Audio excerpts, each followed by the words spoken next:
Halo, welcome back ya teman-teman to IHSG Update dan 3 saham pilihan ya. Pada video kali ini, kesempatan ini kita akan coba update ya untuk pergerakan dari 3 saham pilihan. Ada Elsa, JSMR, dan Ciputra.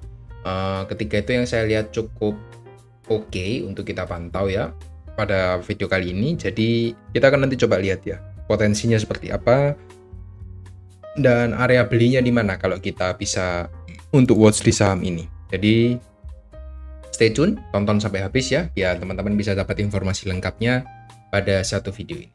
Kita akan bahas dulu yang pertama dari IHSG ya. Yang pertama untuk IHSG sebenarnya secara tren cukup sehat ya. Kenaikannya kita lihat ada higher high, higher low di sini ya. Ini sudah valid untuk higher low, harusnya dia bisa lanjut untuk naik ya. Tapi yang ingin coba saya ingin lihat ya dari sisi forennya ya, meskipun kita mengalami kenaikan, ini saya hapus dulu. Meskipun kita mengalami kenaikan di sini ya, saya akan coba fokus dalam ini ya. Kita mengalami kenaikan di sini, tapi kita lihat ya, secara foreign itu tidak begitu sehat ya, tidak dibarengi dengan akumulasi ya. Jadi prosesnya yang terjadi saat ini cenderung manipulatif juga kalau saya lihat ya. Cenderung rutin untuk distribusi, tapi kita masih belum mendapati foreign itu akumulasi masif kembali di saham-saham Indonesia. Ntar saya akan coba tunjukkan ya, ini aja foreign flow underlay ya. Kalau kita coba lihat grafik dari foreign secara keseluruhan, sebenarnya untuk foreign ini punya area demand yang cukup kuat ya di sini ya. Kita lihat dia bertahan dengan cukup proper ya, membentuk higher high low di sini. Harusnya ketika dia masuk di area demand-nya lagi, ini akan ada pantulan gitu ya, dan kita akan coba antisipasi pada momen kali ini ya.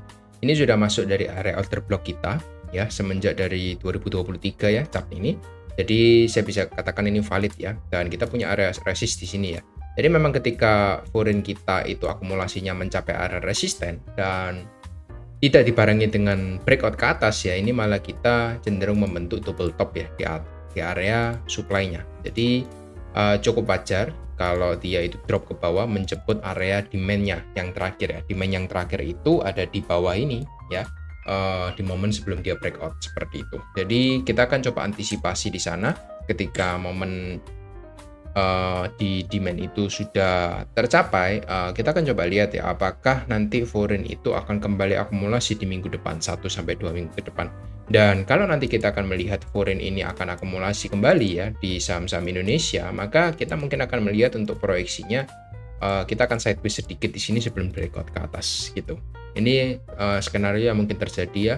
Kita akan sideways sedikit di area 7.300 sampai area 7.200 ya, sebelum kita breakout lagi ke atas gitu. Karena memang kita masih membutuhkan building order dulu, atau institusi itu perlu kembali mengumpulkan barang dulu sebelum menaikkan harganya kembali, ya kan? Nggak mungkin kan setelah dia buang barang dia langsung naikkan lagi, kan nggak mungkin, karena barangnya kan habis gitu ya. Dia harus kumpulin lagi selama beberapa waktu, baru nanti harga akan dikerek naik pelan-pelan. Jadi itu yang satu skenario yang bisa kita coba perhatikan sama-sama. Kenapa sih kok harus tunggu foreign itu kumpulin barang ya? Kenapa kok nggak bisa IHSG-nya langsung breakout?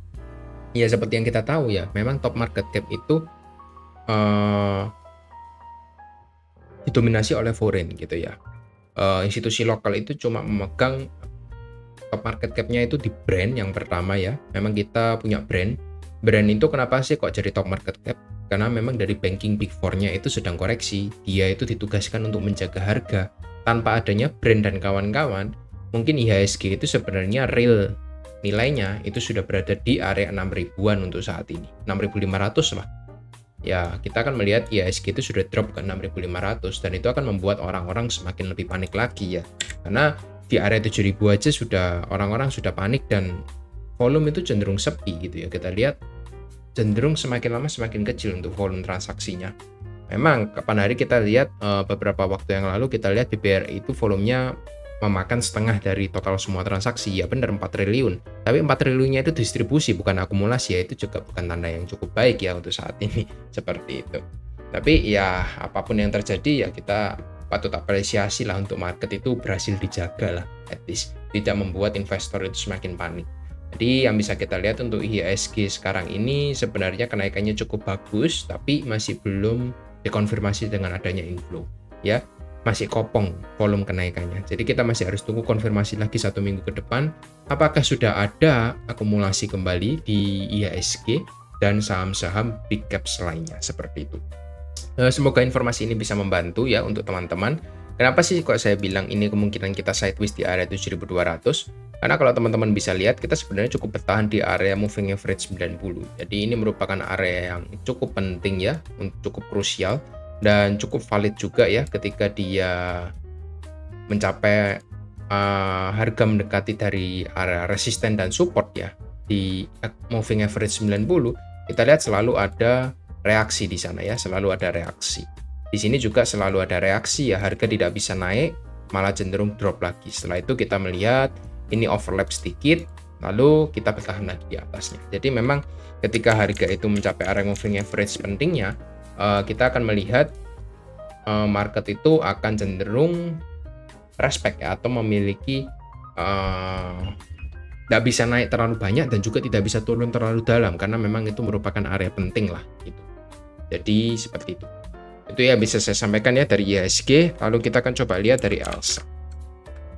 Untuk ELSA ini, kenapa kok saya bilang menarik ya? Karena for the first time ELSA ini berhasil breakout ya dari area resisten terakhirnya semenjak tahun 2023. Dia berhasil breakout di atas dan potensinya sekarang sudah retest ya di area supportnya.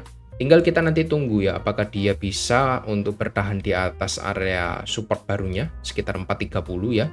Kalau dia berhasil bertahan di sana sih Anda bisa coba untuk pertimbangkan saham ini bisa kembali rally lagi ke atas ya. Karena kalau kita coba tarik aja dari tanggal 1 Mei secara akumulasinya ini cukup masif ya. Big akumulasi sekitar 15 miliar. Jadi cukup oke untuk kita bisa lihat sama-sama. Lalu untuk time frame di weekly-nya sebenarnya kita mendapati adanya rejection ya. Tapi rejection yang terjadi sih saya cukup confident bahwa itu cuma merupakan pullback-nya saja. Jadi selama dia tidak jebol dari 415, teman-teman masih bisa watchlist untuk saham ELSA ini. Jadi bisa untuk swing jangka panjang untuk ELSA. Seperti itu. Ya, untuk weekly-nya nggak terlalu bagus, tapi kalau kita turunkan ke daily sebenarnya ini cuma merupakan area pullback-nya saja. Gitu. Dengan area supportnya tentunya di sekitar 430 area supportnya. Kalau ini gagal bertahan, mungkin kita akan melihat ini akan menjadi double top ya. Mini double top untuk turun ke 415 dulu. Seperti itu. Jadi itu untuk ELSA, semoga membantu. Lalu ada JSMR. JSMR ini saya masukkan ke watchlist karena memang kita harga ini sudah pullback lumayan jauh ya. Kalau kita turunkan ke weekly time frame, pullback-nya ini tepat di area resisten become support-nya di sana. Jadi di sini ada resisten become support dari tahun 2021 dan ketika dia breakout, ini yang pertama kalinya dia retest ke area sana. Jadi teman-teman bisa coba pertimbangkan untuk watchlist saham JSMR ya ketika dia nanti mengalami reversal naik ke atas. Seperti itu. Biasanya kan memang harga itu kan membentuk higher high, higher low seperti ini ya. Ketika di higher low seperti ini, kita bisa coba take a look ya untuk satu harga di sana. Apalagi kalau ada support dan resisten yang penting. Jadi ketika dia berhasil valid swing low, kita bisa berharap JSMR bisa naik ke harga yang lebih tinggi lagi. Jadi itu idenya kenapa kok saya watchlist saham JSMR. Dan juga ini yang terjadi ketika dia mengalami satu proses penurunan yang lumayan dalam ya. Minggu ini kita lihat closingnya dengan doji ya, dengan cukup bagus di area VWAP pentingnya. Jadi teman-teman bisa take a look untuk saham JSMR dalam waktu 1-2 minggu ke depan. Jadi itu aja untuk idea JSMR. Lalu yang terakhir ada Ciputra. Untuk Ciputra, di sini ada 5 wave rally ya, yang sudah saya infokan dari lama. Ini wave pertama, wave kedua, wave ketiga, wave keempat, dan ini sedang ongoing wave kelima. Di dalam wave kelima kita melihat ada ABC lagi ya, A, B, C, dan ketampaknya kita sedang performing untuk B wave ya, atau wave koreksinya. Jadi sekarang ini sedang wave koreksinya dan saya melihat di sini masih dalam satu proses konsolidasi yang cukup panjang ya. Teman-teman bisa coba pertimbangkan untuk saham Ciputra. Meskipun memang kita lihat cenderung netral ya di bulan ini, di bulan Mei. Tapi yang menarik dari saham Ciputra, kita melihat kalau kita tarik Fibonacci ini sudah masuk dari area diskon premiumnya di 50% ya diskonnya. Jadi cukup oke untuk teman-teman start akumulasi dan target terburuk kalau dia akan turun ini membentuk flag ya. Kita coba tarik ke bawah di sini. kita mendapati ada area penting ya atau confluence support resisten di area sekitar 1000. Jadi teman-teman bisa spare dari 1140 sampai ke area 1000 untuk area cicilan teman-teman sekitar 12% ke bawah. Jadi seharusnya kalau dia ingin naik, dia bisa karena ini sudah selesai untuk koreksinya ABC. Tapi kalau dia ingin turun lagi, teman-teman bisa spare sampai area 1000 untuk Ciputra. Jadi ini salah satu saham yang konsolidasinya tapi cukup bagus ya, membentuk 5 wave rally ke atas. Teman-teman bisa pertimbangkan untuk mungkin 1, 2, 3, 4, 5 ya. Proses 5-nya mungkin kita melihat dia akan membentuk double bottom dulu sebelum lanjut naik ke atas. Jadi ya itu yang bisa saya sampaikan untuk Ciputra. Untuk weekly-nya cukup bagus ya, dia konsolidasi dengan waktu yang lama, tapi memang cenderung membosankan ya kalau dia sideways ya. Dia bertahan di area moving average 90, dan sekarang sih memang kita masih belum mendapati adanya konfirmasi ya. Teman-teman kalau mau cicil boleh coba perhatikan area ini aja, 1175. Kalau dia berhasil close di atas 1175, itu trigger teman-teman untuk melakukan cicilan yang pertama menurut saya. Jadi itu aja 3 saham yang sekiranya menarik untuk kita pantau untuk minggu depan. Jadi teman-teman bisa watchlist secara mandiri ketiga saham tersebut. Itu aja dan thank you. See you on next video. Bye-bye.